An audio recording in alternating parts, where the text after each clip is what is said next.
Hello ladies and gentlemen, and welcome back to the Irrational Football Club. My name's Redactive and let's get cracking. Today's going to be a little bit of a special episode, a quick episode, because I know that some people are going to ask about the tactic that I'm running, and I wanted to spend a little bit of time and explain the tactic, because the words exploit have been thrown around, and that's the way this guy advertised it on the Steam Workshop, but it's not as simple as that. And I wanted to explain the tactic and just point a few things out. Soccer is a game that I've played for over 20 years, not the entire way through and not at a decent level, but I'm going to explain some of the basics behind this. So what we're playing is a 5-2-3, so 5 defenders, 2 midfielders, and then 3 attackers. Now, the idea behind this tactic is quite aggressive.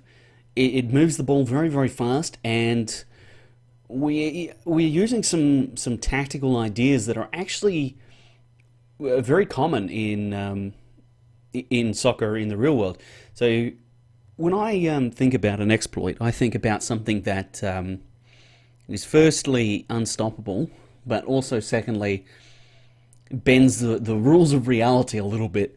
Now, it's not bending the rules of reality to score lots of goals or, get lots of chances. That's just good tactics. For those that have played Football Manager for a long time, though, you might remember back, previous iterations of the game, you could do things like set up corners where you'd take the corner and you'd just send it to the near post and have someone attack the near post and you'd score off every corner. That, to me, is more of an exploit. So what was I going to do? Yeah, so here on the analysis, right, if we go to the shots page, we can see where a lot of our goals are coming from. So a quarter of our goals, nearly a half, basically, is coming from that area just to the outside of the post. So either near post or back post goals. And then we've got an even distribution throughout the penalty area. You can see that from outside the penalty area, we don't score. So this is clue number one, right? We're taking, go to domestic leagues, we're taking a lot of, basically all of our goals are coming from inside the 18, and you can see the majority of our shots are coming from inside the 18. So you can see that, we've got a couple of percent from here, some randos out. If we have a look at, the total number of shots, far and away though, the majority come from inside the box, and some of these shots, inverted commas, will be miscued crosses. So, yeah, there's that. Now, the other thing we wanted to point out, so we're scoring on average 1/4 of the shots that we take, ish, give or take. And I want to, can I have a look here? Let's see if we can find the stats.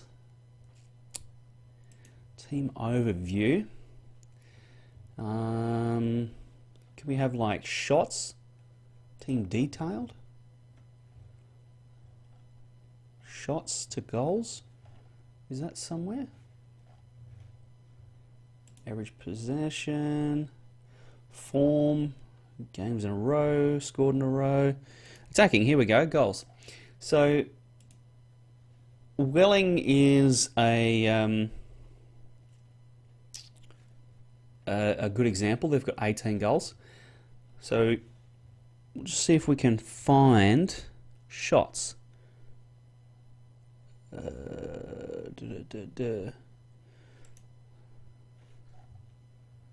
So we've created a few more shots on target than Welling, but that can also come back to how we're creating the shots and where we're creating them.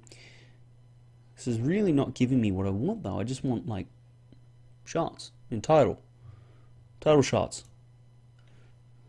We can double them? So, they've had Bognor Regis has had similar 40 shots, and you'd expect them, if they're scoring, 80 shots, and if they're scoring one quarter, to have about 20 goals. If my thoughts are correct. And 15 goals. So they're a little bit low. And again, we're a little bit high, but it's not... The point I'm trying to make is not crazy. Like, it's not crazy, out of control kind of score lines. Let's jump across, because I want to run through the actual tactic itself. Now, I'm going to explain some terminology for those of you who aren't familiar with the game, or maybe don't know this kind of stuff. The first thing is some terminology. So one of the things that's talked about is channels, and all a channel is it's just a gap between two defenders, right? So you can see here, this is a channel. Now, this channel is a place where we can pass the ball. If we pass the ball along the ground through this area, it's not going to get stopped. And what this does, right, is it gives us a bit of an idea of where we can attack with the ball. Now, in a normal offense, there's actually 5 channels. So this is 1, 2, and 3. There's normally 5 though.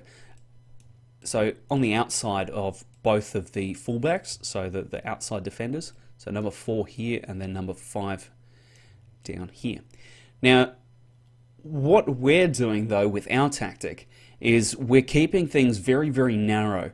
One of our team instructions is keep it narrow, and if I jump back across, I'll show you that team instruction. So you can see here our width is set to narrow. So we're keeping things as narrow as we can. We'll jump back across to our tactics. Now, let's just delete some of these things. Go back. So we've got our channels, right? And without our narrow idea, we're keeping things, pretty much inside the 18-yard box as much as we can. So we'll see a lot of crosses come from the wing-back position, so around about here, and these crosses will be coming in this kind of direction into the middle of the field. Now, something else to remember with the defense, right? There is going to be a goalkeeper, right?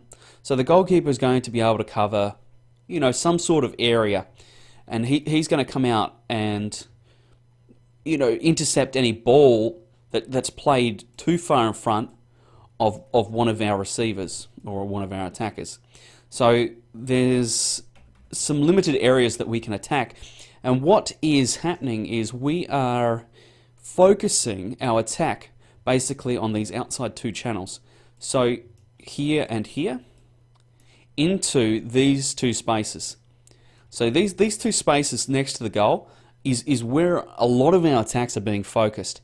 Now what happens is we get the ball into these positions to one of these forwards generally, and then what we're actually doing is, instead of taking a shot from here, we're actually squaring the ball up into the middle of the field, and we're either getting a middle of the goal shot, a front post shot, or a back post shot. And this is what is creating so many good chances for us, because this is very high percentage football, right? We play the ball through, okay, we cross the ball in, because when you attack, the biggest issue is, how do we break this defensive line? Okay, offside is a thing in soccer. So we as attackers really can't stand over here. We can't stand closer to the goals than the second last defender, and the goalkeeper would count as one defender. So how do we break this line? And this is what these passes are doing. So we're breaking the line with a pass into, this kind of area, and then we're squaring the ball up. And this is having great result for us, because what we're doing at a conceptual level is we're creating local overloads in terms of our numbers. So you think about it, right? This player here, let's just make a real quick little soccer ball. That'll do. So this is a soccer ball. I need to scale it a little bit. but that's okay.